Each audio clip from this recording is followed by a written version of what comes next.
Hello and welcome to Resistor Networks Level 2. First question. Okay, total resistance. Well, here we have three resistors in parallel, and then they are followed by one resistor in series. So if we replace these three resistors in parallel with their equivalent resistor, we would then have two resistors in series, 510 ohms, and the equivalent of these three. And the total resistance of that would be 510 plus the 3 in parallel, which is 1 over 2k7 plus 1 over 3k3 plus 1 over 6k8. Fine. Next. Total resistance. Right. Well, here we have 2 in parallel plus an unknown must equal 194.3. which means that the unknown must be 194.3 minus these two in parallel. And those two in parallel is 1 over 240 plus 1 over 130. Right. And next. Now I have 4 in parallel, so that's just really an exercise in typing carefully. 1 over 75k plus 1 over 270k plus 1 over 750k plus 1 over 1 meg 2, 52.07k. Right. Okay, so the total is 1 meg 6, and that total must comprise of a 1 meg, a 240, and an unknown. Therefore, the unknown must be 1 meg 6 minus 1 meg minus 240k, which is 360k. Fine. We've just done one like that. Oh, a bit more interesting. Right, first of all, let's replace these two in parallel with an equivalent resistor. And then that equivalent resistor would be 1 over 6k2 plus 1 over 36k, and that was 6k2, not 6k4.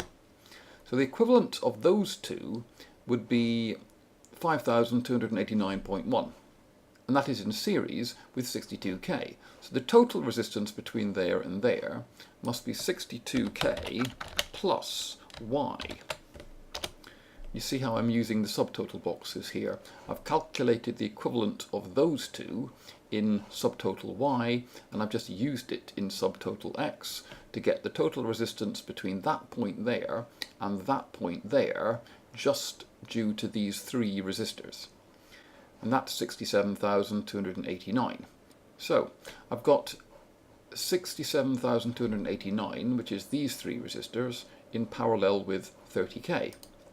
So that's going to be 1 over 30k plus 1 over x, where x is 67,289.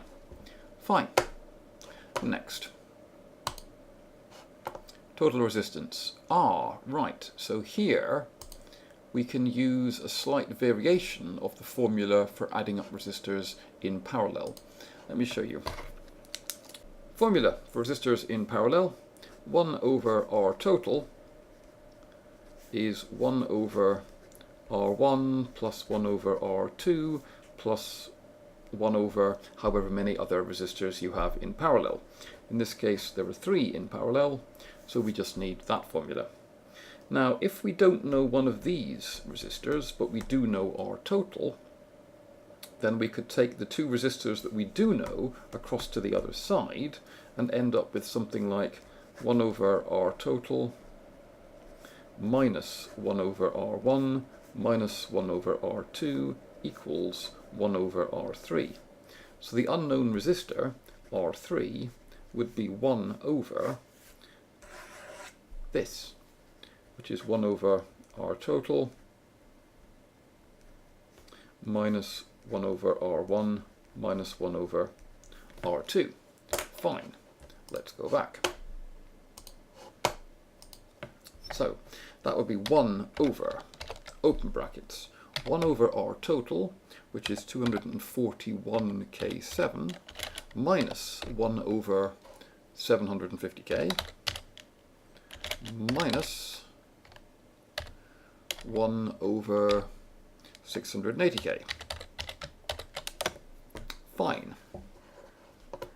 Slight rounding error because the total resistance is not exactly 241.7k. That's just the closest you can get in 4 significant figures. An expression one. Right. An expression, I want a formula for the equivalent resistance of this network. And we've got two resistors A and B in parallel. So that would be, well, we could write it in a different way. A times B divided by A plus B. Just another way of writing the formula for two resistors in parallel. Plus C, because C would be in series with the equivalent resistance of those two. Fine. There's lots of other ways you could write the formula. Any of them should do, provided it will give you the right answer. We've done one like that before. That's another fairly straightforward one. We take 1 meg 5. Oops, 1 over 1 meg 5 rather, and calculate the parallel combination of 1 meg 5 and that one, which is 3 meg 3.